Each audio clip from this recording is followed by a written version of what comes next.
pour le reste, nous allons continuer avec la page 5.50. Donc, on va parler des fusibles et on va parler des canalisations, des branchements, c'est-à-dire on va calculer vraiment tout ce que ça va vous prendre comme information pour mettre sur votre mât de branchement. Alors, on sait que les fusibles, il y en a différents types. Alors, les fusibles, sont composés de lames, donc ça que je vais vous laisser lire. Dans le bâtiment habitanciel, on utilise soit des fusibles ou soit des breakers, comme on appelle, et des disjoncteurs. OK? Alors, les disjoncteurs sont réutilisables, c'est ce qui est important. Alors, il suffit de... Bon, c'est pourquoi il coûte moins cher. C'est aussi pour cette raison que l'on trouve souvent un interrupteur principal à fusible dans les branchements de plus de 200 ampères. Alors, on en a des exemples ici. Calibre de dispositif de protection. Le courant nominal des dispositifs de protection ne doit jamais être supérieur au courant maximal admissible des conducteurs qui protègent, sauf lorsqu'il est impossible de se procurer un dispositif de protection d'un courant nominal ou de réglage égal valeur courant admissible. Donc, ça veut dire que le breaker, il faut qu'il soit capable de prendre la charge, évidemment, qu'on va lui mettre qu'on va lui donner quand on va numéroter nos circuits. Donc, pour la prochaine partie, voyez-vous, j'ai souligné en vert chacune des gros titres, là, et il y a un numéro qui est en avant. Donc, ce numéro-là correspond à chaque fois que vous allez voir, je vous ai donné un document avec, c'est écrit branchement du consommateur, c'est un format légal. C'est écrit résidentiel dessus, puis il y a une espèce de figurine avec une tête de globe, là. Donc, chaque numéro qui est ici en haut, là, 1, 2, 3, 4, 5, va correspondre aux étapes de l'exercice qu'on va faire ensemble, parce que ça, ce qu'on va voir dans les pages qui suivent, c'est un exercice, et l'exercice est reproduit tel quel dans ce document-là, ce qui fait que vous êtes capable de vous repérer. Et vous allez avoir besoin pour votre projet, M. Victor, de la feuille aussi que je vous ai donnée en annexe. Calcul d'un branchement pour un bâtiment résidentiel, que je vais vous faire parvenir aussi. Donc, vous allez pouvoir écrire vos résultats là-dedans. Suite à ça, je vais vous faire parvenir aussi un petit exercice maison que vous allez devoir me compléter chacun et me retourner pour voir si vous êtes capable de calculer votre mât de branchement pour le bâtiment résidentiel. Alors, on débute. Dans le fond, ça se fait très bien, là. Il s'agit de suivre les étape par étape. Alors, on va prendre le temps de le faire convenablement. Donc, la première chose à faire, c'est que vous allez avoir calculé les déperditions thermiques, vous allez avoir calculé les charges pour votre bâtiment. Dans notre exemple ici, et celui que je reprends dans l'exercice de mon Monsieur Globe, là, que vous avez en format légal, on vous donne des chiffres de base, c'est-à-dire on vous donne la charge totale du bâtiment qui est de 27 250 watts. Donc, vous, je ne sais pas pour Monsieur Victor, là, je n'ai pas les chiffres devant moi, mais comment vous arrivez. Suite à ça, on doit calculer la capacité du branchement. Donc, on va utiliser la formule avec l'intensité. Alors, la puissance de votre bâtiment, c'est 27 2500 watts. On va le mettre sur le nombre de watts, pas de watts, de volts que vous avez besoin. C'est sur du 240 volts de votre maison résidentielle. Ça va vous donner l'intensité. Donc, la tension maximale de 240 volts. Ça veut dire que 27 250 watts divisé par 240, ça donne 114 ampères. Donc, quand vous allez aller repérer tantôt, dans ce qu'on avait vu au chapitre, je vous le redirai tantôt, il me semble, au chapitre 5, là, que vous êtes capable de calculer faire la sélection de votre boîte électrique, c'est à partir du 114 ampères. Alors, ce qu'on dit ici, on va lire le globe, c'est toujours important. Dans la pratique, les nouveaux propriétaires de maisons dotés d'un système de chauffage à l'électricité demandent souvent l'installation d'un branchement d'une capacité de 150 ou de 200. Alors, je ne lirai pas le reste, c'est juste évidemment pour nous donner une marge d'erreur si on a à ajouter des circuits dans notre bâtisse. Bon, on est rendu à 2. Alors, la deuxième étape, c'est le calibre des conducteurs de branchement. Pour cette étape-là, on va avoir besoin du tableau 19 et du tableau 36, tel que spécifié dans votre document résumé, là, branchement du consommateur résidentiel. On va y aller avec quand même l'exemple. Alors, après avoir calculé la capacité du branchement, vous devez déterminer la grosseur des conducteurs à l'aide des différentes tableau du code. Vous avez vu, c'est ce qu'on a vu tantôt au début du chapitre 5, que les branchements aériens standards du distributeur utilisent deux types de câbles aluminium, soit NS1 et NSF2. Les câbles NSF1 sont les plus couramment utilisés. Ils peuvent supporter une tension maximale de 300 volts. Les câbles de ce type ne sont pas approuvés pour passer au-dessus des édifices. Puis les câbles NSF2 peuvent supporter une tension de 600, contrairement au NS1. Ils sont approuvés pour passer au-dessus des toits. Alors, on continue. Le câble NSF1 et NSF2 peuvent se présenter sous plusieurs formes. On a le NSF1, NSF2, l'éclairage, alimentation de résidence, puis éclairage de stade. Donc, nous, c'est ça qu'on va retrouver chez nous. Excusez. Alors, le tableau 36 du code, c'est la grosseur, OK, le courant admissible maximal des câbles de type NSF1 ayant un conducteur neutre de soutien. Alors, on va regarder ça ensemble. Il y a un exercice. Le calibre des conducteurs distributeurs est habituellement déterminé par le distributeur. Par contre, s'il arrivait que les conducteurs appartiennent au consommateur, comme si on est obligé de 30 mètres, comme vous avez vu avant, donc ça va être votre responsabilité, il faudra en déterminer le calibre en procédant de la manière suivante. Plus que le branchement dont il est question dans cet exemple utilise une tension de 240 volts, les câbles utilisés seraient de type NS1. Pour connaître le calibre approprié du NSA, on doit se référer au tableau 36. Donc, on se situait, nous autres, à 240, OK? Du 240 volts, on a 114 ampères. Dans la colonne intitulée « Deux colonnes isolées », on repère l'intensité de la valeur égale ou immédiatement inférieure au branchement. Donc, comme je vous disais tantôt, nous, dans nos calculs, au niveau de l'intensité, on avait 14 ampères. Donc, si on 114 ampères, donc si on vient ici, on prend le chiffre supérieur, ce qui va nous donner 125. Donc, la grosseur de notre fil de nos SNS1, ça va être 2 AWG. Troisième étape. Dans la troisième étape, on va calculer le calibre des trois conducteurs dans la canalisation de branchement. Donc, on va avoir besoin pour se faire toujours du tableau 19, tableau 2 et tableau 17. Le calibre des trois conducteurs dans la canalisation de branchement.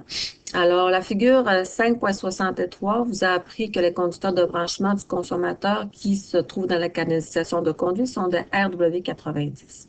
Pour connaître le calibre approprié des deux conducteurs RW90, vous devez consulter le tableau 2. Je vous l'ai déjà dit, le tableau 2, il est à la page 233, OK, figure 234. Alors, celui-ci indique que pour un maximum de 3 conducteurs RWG en cuivre dans une canalisation de calibre AW2 peut supporter jusqu'à 120 ampères. Alors, pour ce faire, sur votre tableau, vous allez prendre la colonne numéro 4. Vous allez repérer le nombre d'ampérages que vous avez besoin. OK? Donc, on est à 114 ampères. Si on lit dans la colonne numéro 4, on va avoir 105, puis après ça, on va avoir 120. Donc, on va prendre 120, puis on s'en va directement à la colonne numéro 1. On va aller repérer la grosseur de notre fil. Ça va être du 2 AWG, puis on va être capable de supporter jusqu'à 120 ampères. Le tableau 4 fournit les mêmes informations pour les conducteurs en aluminium. Maintenant, pour cette partie-là, qui est la partie 3, il va y avoir un autre petit élément à faire, c'est que on doit ensuite déterminer le calibre du troisième conducteur. Alors, le neutre, qui habituellement, on appelle ça qui est nu, conformément à l'article 4.002. Le conducteur neutre doit pouvoir supporter la charge non équilibrée des deux conducteurs de phase. Cette charge équivaut à 50% de la charge maximale du branchement, c'est-à-dire 114 divisé par 2, ça donne 57. Cependant, à la page suivante, c'est-à-dire à la page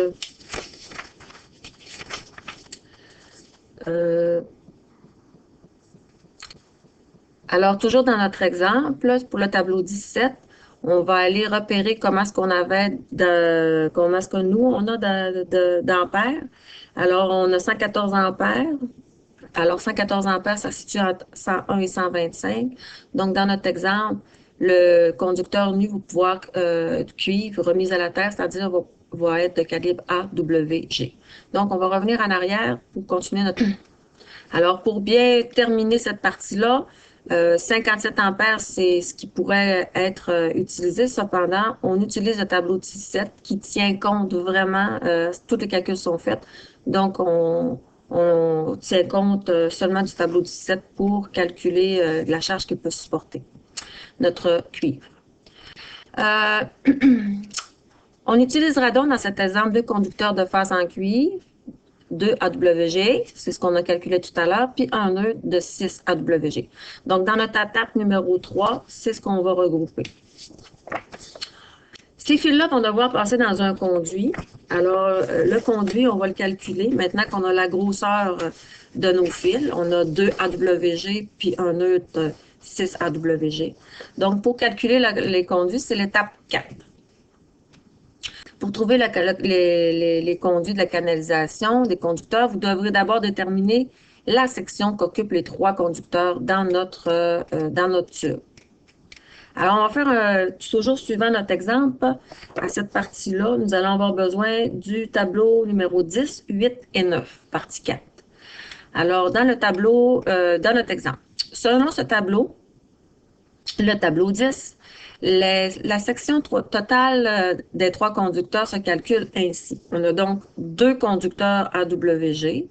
Alors, si on tient compte, alors 2 conducteurs ici, grosseur du conducteur, c'était des numéros 2, on en avait 2 comme ça.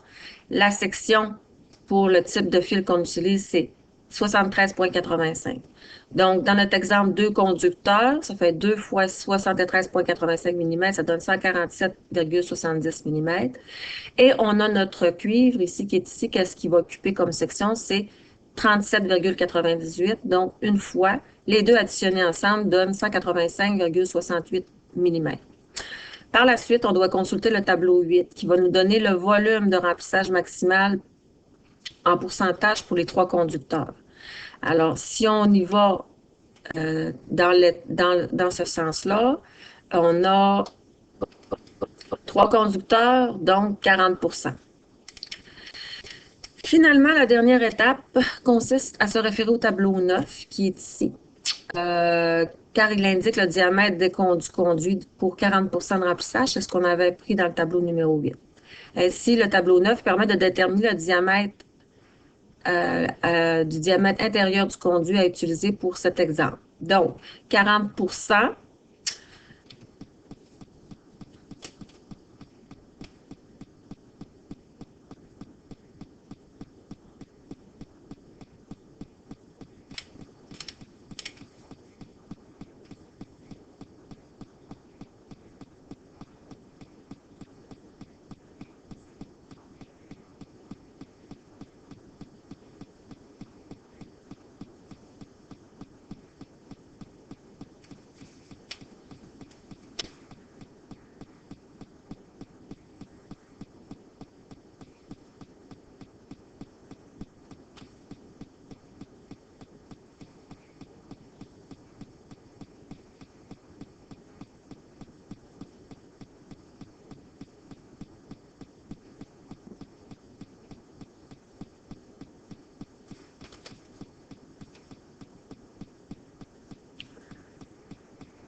Merci.